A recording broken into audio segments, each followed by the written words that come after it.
High साथीहरु, हेर्नु टाउको दुख्ने माइग्रेन रोगहरु छ। हजुरहरुले यसो गर्न सक्नुहुन्छ।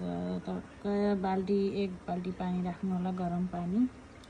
कतिको सहन सक्नुहुन्छ त्यतिको गरम पानी राखेर नुन लगाउनु होला, नमक मसिन नुन लगाउनु छ।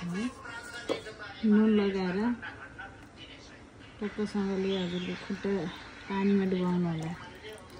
म चाहिँ अलिक तातो भइरहेछ, सहन सक्ने हजुरहरुले सहन सक्ने पानीमा खुट्टा डुबाउनु होला। जबसम्म पानी सेलाउँदैन तबसम्म हजुरहरुले खुट्टा डुबाउन सक्नुहुनेछ। यो चाहिँ माइग्रेन टाउको दुख्ने, मेरो चाहिँ माइग्रेन खुट्टा टाउको दुख्ने हैन, मेरो चाहिँ एकदमै खुट्टा पोल्ने गरेको छ। त्यही भएर यो खुट्टा पोल्नेको लागि पनि यो पैताला एकदमै पोल्ने गरेको छ। त्यही भएर तातो पानीमा यसरी डुबाएपछि एकदमै सन्चो हुन्छ। मलाई चाहिँ जो हजुरहरु मलाई चाहिँ माइग्रेन भयो, जति औषधि गर्दा पनि ठीक हुँदैन, अब के गर्ने होला भनेर चिन्तितमा हुनुहुन्छ, चिन्ता नगर्नु होला। यसो गर्न सक्नुहुनेछ। तातो पानीमा नुन लगाएर तपाईको खुट्टा मजाले डुबाउनु होला। नुन पनि हाल्नुहोस्, नुन पनि राख्नु होला।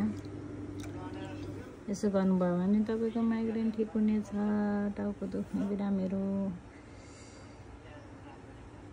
म चाहिँ हप्तामा एक बार यसै गर्ने गरेको छु। किनभने मेरो पनि एकदमै खुट्टा पोलेर सुत्न सक्दिनँ। त्यही भएर यस्तो गरेपछि मलाई एकदम सन्चो हुन्छ, एकदम सन्चो फिल हुन्छ। त्यही भएर खुट्टा पैताला पोल्नेहरुको लागि पनि एकदमै बेस्ट रहेछ यो। घरमै अचुक औषधि छ हजुरहरुको लागि त। माइग्रेन छ भने झन् एकदमै राम्रो हो। यसरी तातो पानीमा बाल्टीमा तातो पानी राख्नु होला, नुन राख्नु होला, नमक। त्यहाँबाट खुट्टा चोब्नु होला एकदम गरम पानीमा।